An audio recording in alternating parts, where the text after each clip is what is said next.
We're here in person. Finally. It's about damn time.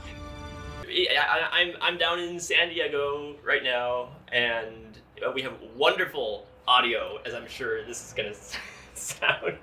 I love the sound amplifying. Hardwood, and we have the birds giving us a nice soundtrack in the background with a bit of drone provided by the traffic outside. Yep. So it ain't Orson Welles, but we're here. At least we're shooting a video. Exactly.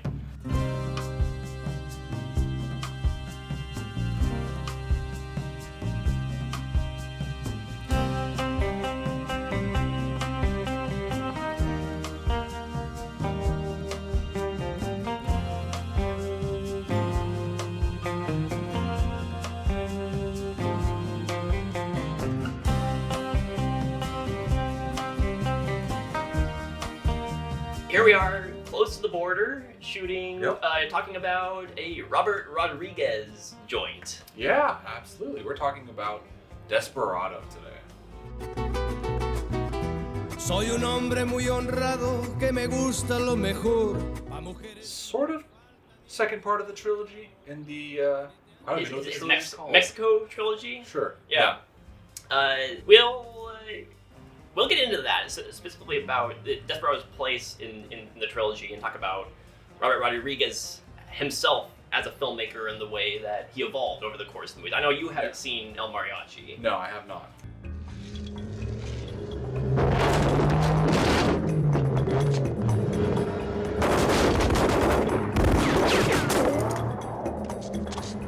I believe it was his first movie.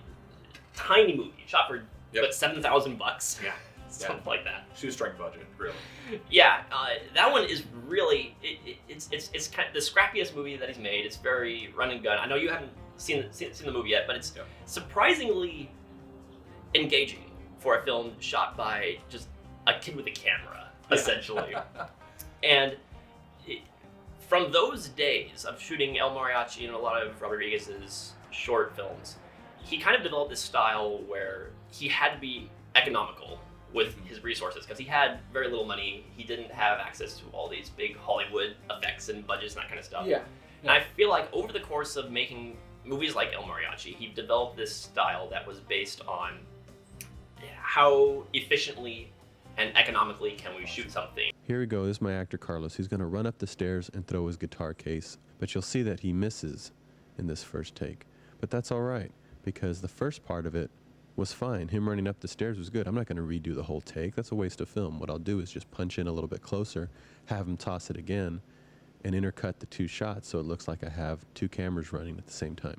And then you get to something like Desperado, which is a sequel / remake to El Mariachi. Okay, yeah. And that's what has a budget of $7 million as opposed to $7,000. Yeah, huge step up. Right. And so I've kind of talked about Desperado in the past in regards to talking about Sam Raimi going from Evil Dead to Evil Dead 2. Mm-hmm. You have Robert Rodriguez, who goes from El Mariachi to Desperado, where both of them shot a small movie, very little budget, very scrappy, independent run-and-gun filmmaking. Mm-hmm. And it was a big success. People liked it a lot, and then they ended up getting bigger budgets in the future to make sequels to their original little indie films. And it's just kind of interesting seeing how both of them are kind of, they are sequels. Yeah. But they're also complete reimaginings of the original films. Yeah. He finally got a budget that he can actually do something with. He kind of he wanted to be able to tell that story, but just correctly with a budget that would allow him to do so. Going downstairs and at the front. Take this.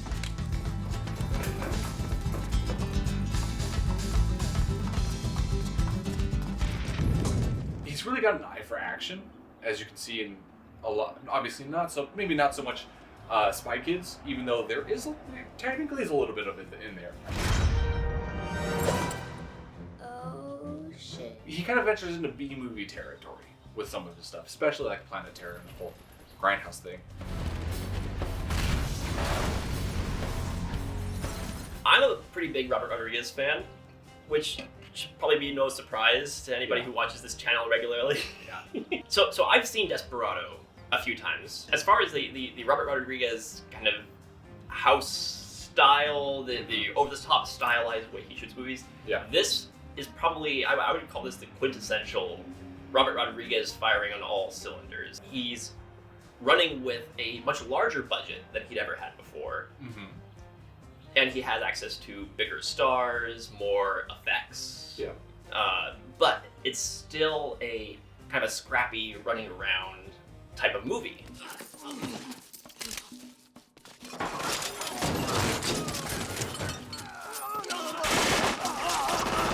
Does the style serve the story, or does it overwhelm it? I feel like there's not enough story for the action to kind of overwhelm. I'm just looking for a man who calls Matalo. Not yet. Antonio Banderas wants to kill, Mucho. and he falls in love with Salma Hayek, and that's kind of the story. It's just segue from one fight to another fight, and that's kind of it. So I don't think the action overpowers it, but I think his style is well suited for this kind of movie. I just wish he had more of a story to tell to kind of back up the action. They killed the woman I loved.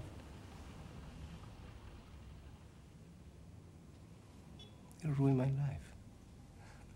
One of the reasons I love this movie is because the story is so stripped down, bare bones, Yeah. simple, and just kind of moves forward. It's a simple revenge movie. Yeah. You throw a love story in there.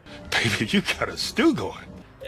Call it quits at the end of the movie, at the end of the day. Honestly, as much as I'm like railing on it, like I'm fine with it kind of being that stripped down. I feel like if they tried to add in more like different like plot points and new stories and new people to follow here and there, it would have just been convoluted. And I do appreciate that he had restraint in just keeping it just a very simple, linear path to the next gunfight.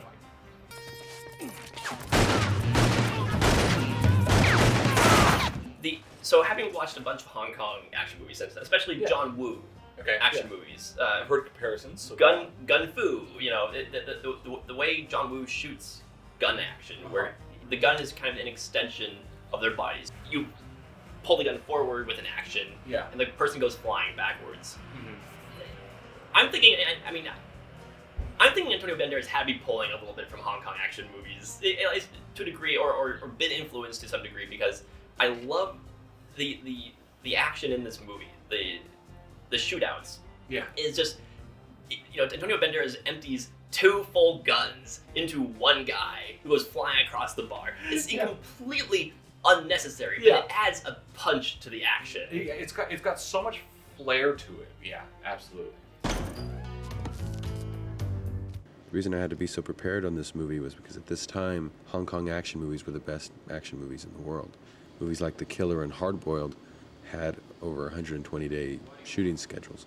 This movie, I was only going to have 38. I feel like Rodriguez approaches action in this film in terms of, okay, what little beats and little set pieces and little stories can we tell within this moment? I'm thinking of the scene where, I think it's just Antonio Banderas and one other guy left in the bar. Yeah. And they're out of bullets. Yeah. And they're just reaching out and grabbing random guns, and they're all empty, and it's just, okay, which one's going to get the gun that has a bullet in it first?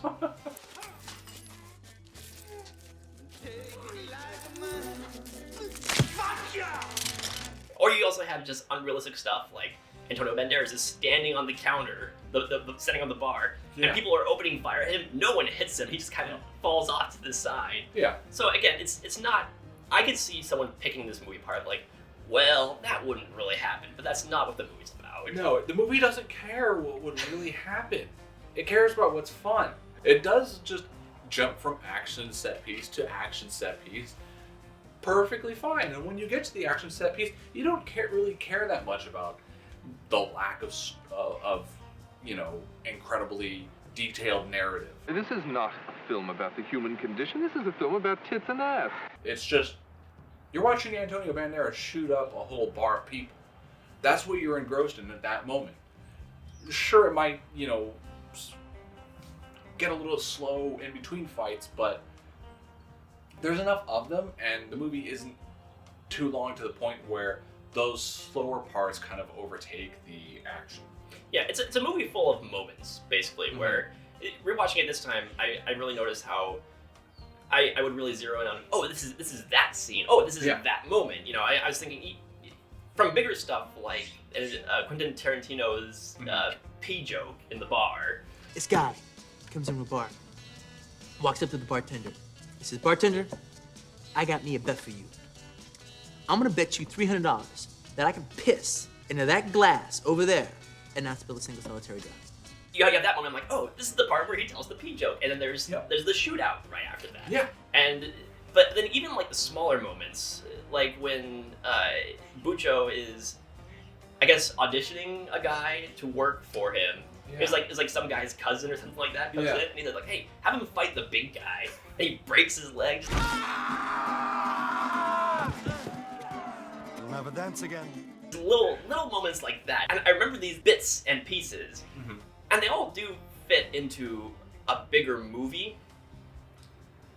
But you're really there for the vignettes and the set pieces. Yeah.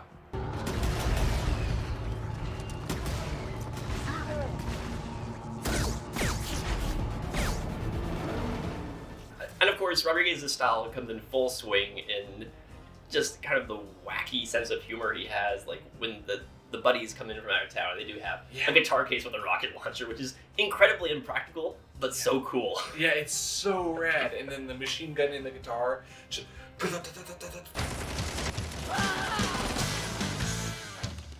I will say, I wish that those guys had I don't know about a bigger part in the movie, but they do kind of just show up to get killed right away. They're so cool. You just want more of them in the movie, which is like, I think that's kind of like a testament to the movie and how it could just make such awesome characters. Is you see someone that doesn't necessarily have a big part in the movie, but they leave such an impact that you just want them to be in like the whole movie in the first place. Yeah, actually, narratively, they don't really do anything because they talk about how, oh, we're gonna need an army to take out Bucho. What about calling your friends? Campa. Kino. They would destroy the city. And so he calls his friends from out of town, and they just kind of walk into the middle of the street, shoot up a bunch of guys, die, and you're like, you didn't really need them in the movie, but they add such a flair to it the moment. Yeah. I mean, like, I guess you could argue that, like, technically they did take out, like, probably half of Bucho's crew.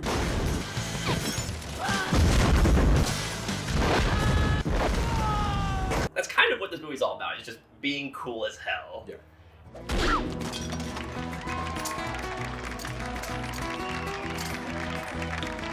And part of being cool as hell, Antonio Banderas, dude, peak Antonio Banderas and Selma Hayek, them together in this movie is just sizzling the way they play off each other.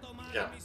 Probably two of the most beautiful people ever filmed, put together in this kick-ass Robert Rodriguez film.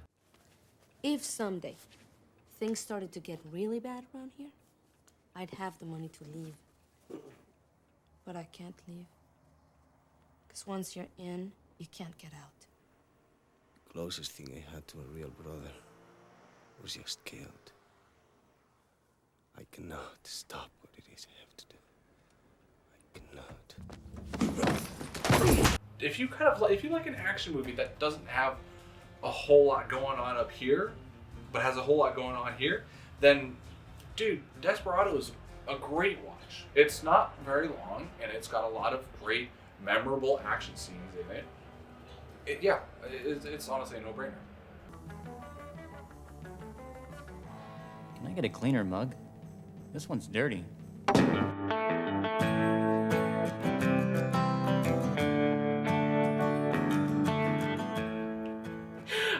I can totally totally do a video on the Spy Kids movies too. Like, at least the first two. I could talk all day about this first two Spy Kids movies, which we're not gonna do Spy Kids right now. We don't have the time. But I would love to do Spy Kids 1 and 2 double feature one of these days.